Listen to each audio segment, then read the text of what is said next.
Et j'aimerais commencer par remercier les professionnels de la ville, de l'éducation nationale, du périscolaire pour leur engagement au quotidien auprès de nos enfants.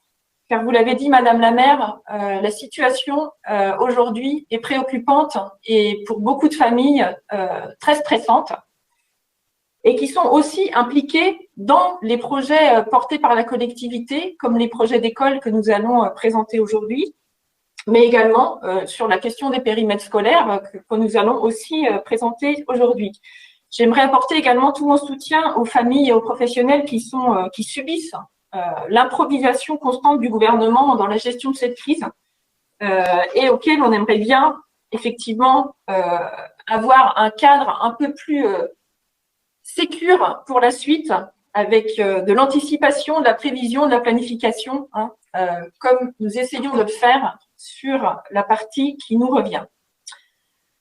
Pour donner un éclaircissement en préambule sur les orientations du schéma directeur des écoles, puisque j'ai entendu à plusieurs reprises des attaques par rapport à ce schéma directeur dans les propos qu'il y a eu ce matin lors de ce conseil.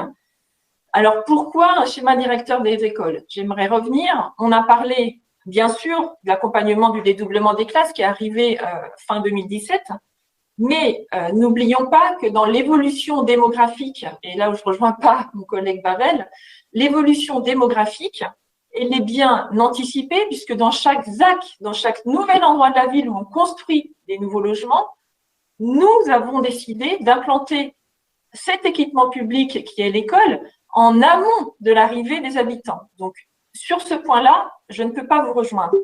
C'est un aspect du schéma directeur des écoles. Le deuxième aspect étant, bien sûr, l'entretien durable de notre patrimoine scolaire et aussi la transformation de notre patrimoine scolaire, puisqu'aujourd'hui, nous construisons des écoles et les deux écoles que je vais vous présenter dans ces délibérations s'inscrivent totalement dans ce cadre-là. Nous construisons des écoles qui sont aux normes de l'accessibilité universelle, bien sûr, qui sont aux normes et aux défis de la transition énergétique et qui répondent aux usages pédagogiques de l'éducation telle qu'elle est aujourd'hui, avec des salles dédiées pour le périscolaire, des salles dédiées pour l'ensemble des personnels adultes et bien sûr des salles de taille suffisante pour l'ensemble des enfants.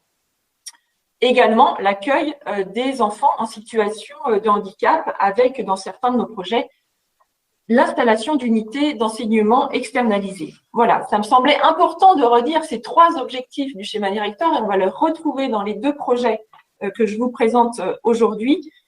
D'une part, accompagner l'évolution démographique, d'autre part, accompagner effectivement les mesures gouvernementales de dédoublement des classes et également d'adapter notre patrimoine scolaire à ce qu'est école aujourd'hui, ce qui fait éducation aujourd'hui sur l'ensemble des temps de l'enfant.